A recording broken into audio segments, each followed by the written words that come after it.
We have a habit of thinking in terms of objects. You see a chair, a cup of coffee, or a planet, and you assume these things are the protagonists of the universe. To you, space is simply the distance between them. It is the where in which things happen. This is your first mistake. In your mind, space is a passive, transparent stage. You imagine that if you were to reach out and grab a cubic meter of deep intergalactic void, you would be holding a box of pure absence. You think of it like an empty room before the furniture arrives. You assume that the property of nothingness is a default state, a baseline of zero. This intuition is a relic of a simpler time, a leftover from a Newtonian world where space was a fixed, rigid grid. But that grid is a lie. Consider a silent bell.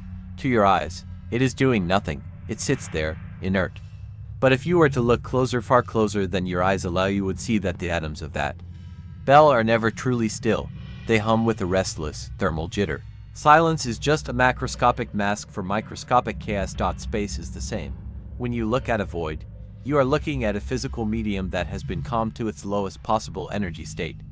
But lowest does not mean zero. In physics, there is no such thing as a true stop. There is no such thing as a state where nothing is happening. Richard Feynman once remarked that even in a vacuum, there is a jiggling that never goes away. This isn't just a poetic metaphor, it is a mathematical necessity.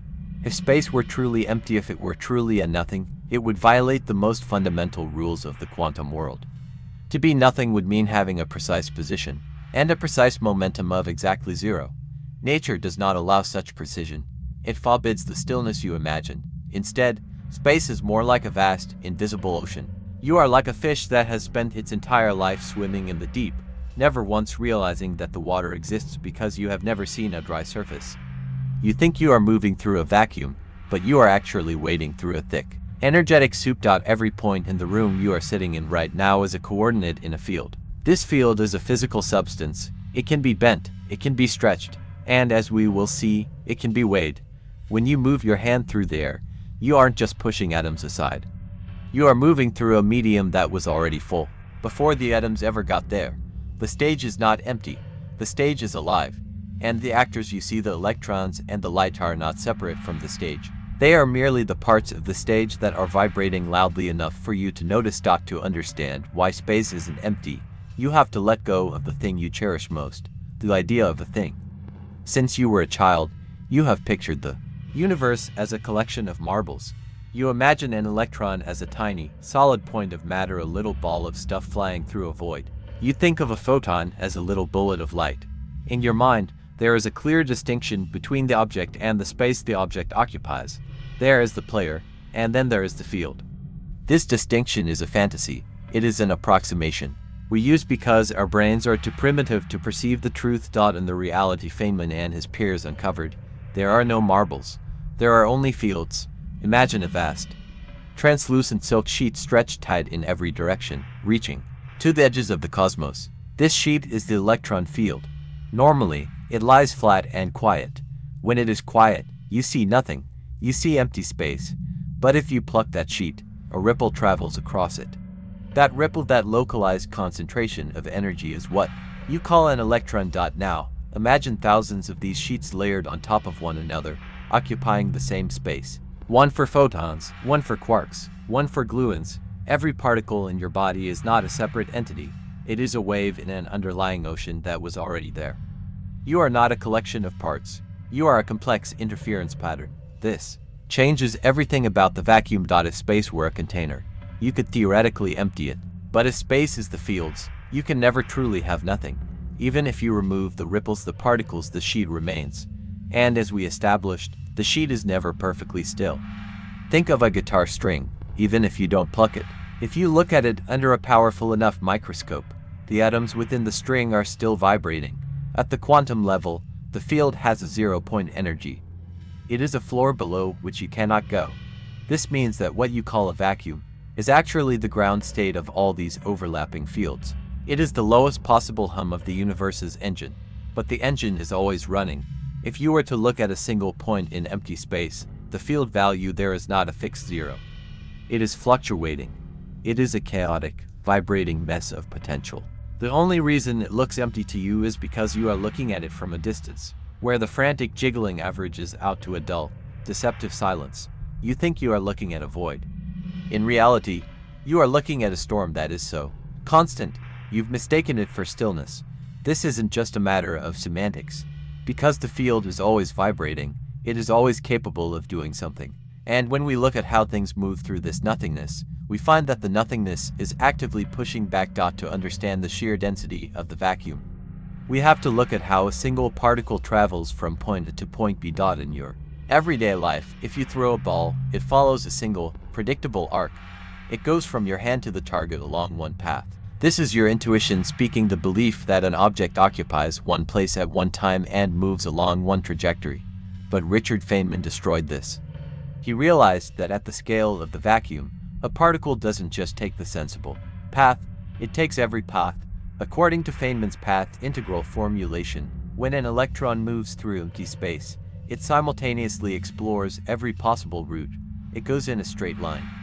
It loops around the moon. It zips to the edge of the galaxy and back. It dances in chaotic, jagged zigzags through the room you are sitting in. You might think this sounds like a mathematical trick, a way of overcomplicating a simple movement. It isn't. If you don't account for these infinite, absurd paths, the math of the universe fails. The electron feels the entire vacuum as it moves. It probes the nothingness at every coordinate, and the vacuum responds. But here is where it gets unsettling. For an electron to take every possible path, it means the empty space between point A and point B must be capable of supporting that movement.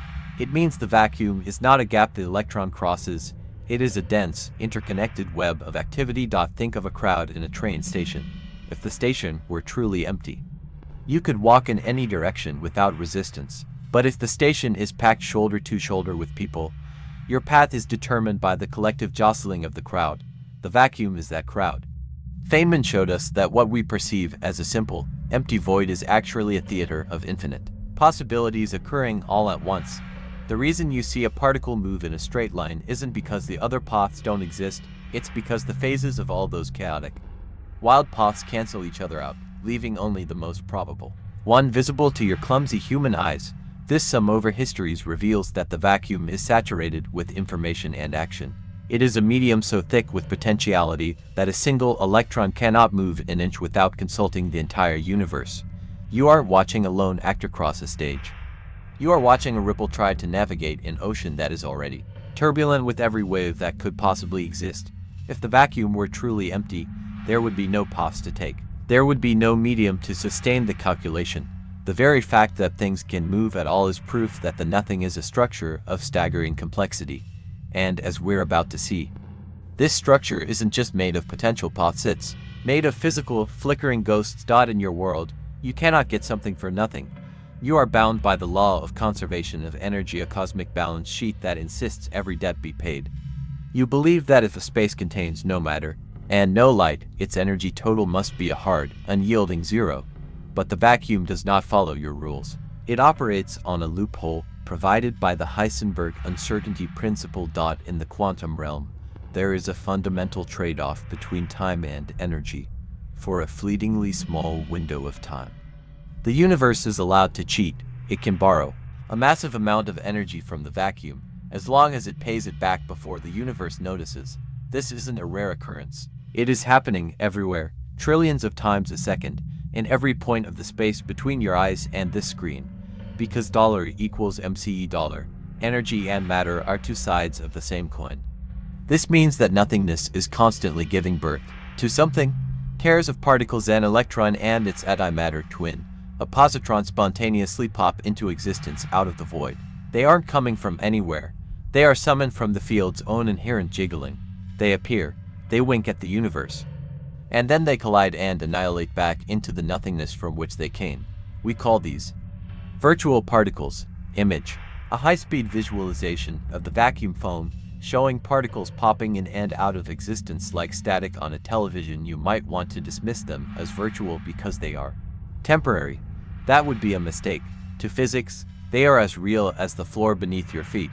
They are the hiss of the universe. If you were to look at a single hydrogen atom, the electron doesn't just orbit the nucleus in peace. It is constantly being buffeted and pushed by this swarm of ghost particles. Feynman realized that these virtual particles are what allow forces to exist. When two real electrons repel each other, they aren't just feeling a spooky force at a distance. They are tossing virtual photons back and forth, like players in a game of catch. The empty space is the medium that facilitates this exchange. The vacuum is a boiling cauldron of these temporary lives. It is a quantum foam. If you could zoom in far enough down to the Planck length, you wouldn't see a smooth, black void. You would see a violent, frothing turbulence of geometry and energy. You think of empty space as a desert. It is actually a crowded city where everyone is a ghost, appearing and disappearing so fast that you only see the blurred average of their presence. You are breathing in a cemetery of particles that haven't lived long enough to be real, yet they possess enough collective energy to dictate the structure of everything you see. And this leads us to a terrifying question. If the vacuum is full of this borrowed energy, just how much energy is hidden in the nothing? If you accept that the vacuum is a roiling sea of virtual particles and fluctuating fields, you must eventually face the bill. In physics, energy is not an abstract concept. Energy has consequences. Energy has weight. If you were to calculate the amount of energy present in a single cubic centimeter of empty space based on the fluctuations we've discussed, you would run into a problem. A very big problem. When we apply the rules of quantum mechanics to the fields that fill the void, the math suggests that the energy density of the vacuum is strictly speaking infinite. Every possible wavelength of a field contributes a little bit of zero-point energy. Since there are infinitely many small wavelengths, the sum blows up. Even if we assume there is a physical limit to how small a wavelength can be, a cutoff at the smallest possible scale of reality, the numbers remain staggering. This is the famous vacuum catastrophe. Feynman and his contemporaries looked at the math and saw that a single light bulb's volume of empty space should contain enough energy to boil all the oceans of an Earth. Some calculations suggest the vacuum energy density is 10,120 times larger than what we actually observe in the expansion of the universe. This is the largest discrepancy between theory and observation in the history of science. But do not let the error in the math distract you from the reality. Even if our calculations are off by a massive margin, the energy that is there is still incomprehensibly vast. You think of the vacuum as weightless, but Einstein taught us that energy and mass are equivalent. If the vacuum has energy, the vacuum must have gravity. It must pull or push on the universe. We currently believe this. Vacuum energy is what we call dark energy. It is the silent, invisible pressure that is currently winning the war against gravity, pushing the galaxies away from each other, stretching the fabric of the cosmos faster and faster. The nothing is so powerful that it is tearing the universe apart. You imagine that the stars and the planets are the heavy hitters of the cosmos. They aren't. They are the dust on the surface of a much heavier machine. If you were to take a single cup of nothing and compare its inherent energy to the matter in a star, the nothing would win. You are living in a universe where the empty spaces weigh significantly more than the things that fill them. You are a passenger on a ship made of shadows, sailing on an ocean of lead. The only reason you don't feel this weight, the only reason you aren't crushed by the sheer density of the room you're in is because that energy is uniform. It is everywhere, at once, pushing in every direction with perfect, terrifying balance. It is only when we disturb that balance that the void reveals its teeth. It is easy to hear about infinite energy and virtual ghosts and dismiss it as theory. It sounds like a mathematical convenience, a trick of the chalkboard that doesn't touch the physical world. You want proof. You want to feel the nothing pushback. In 1948, a Dutch physicist named Hendrik Casimir figured out how to make the invisible visible. Imagine two metal plates placed in a perfect vacuum. You bring them closer and closer together. In your intuitive world, nothing should happen.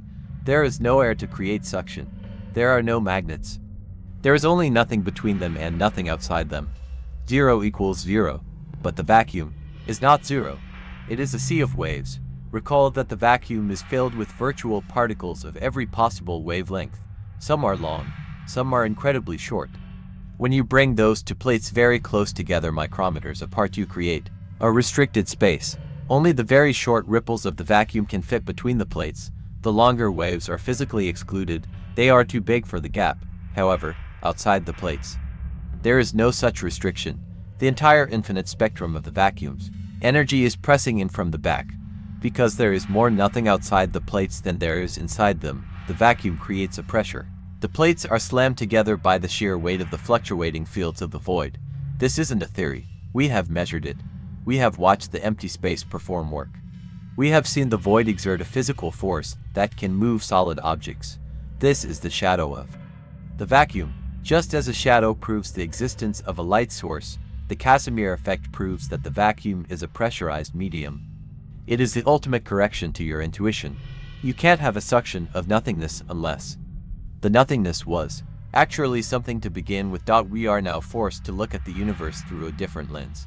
If two plates can be pushed by the vacuum, then every atom in your body is being squeezed by this same pressure. You are held together, in part, by the fact that the fields of the universe are vibrating against you.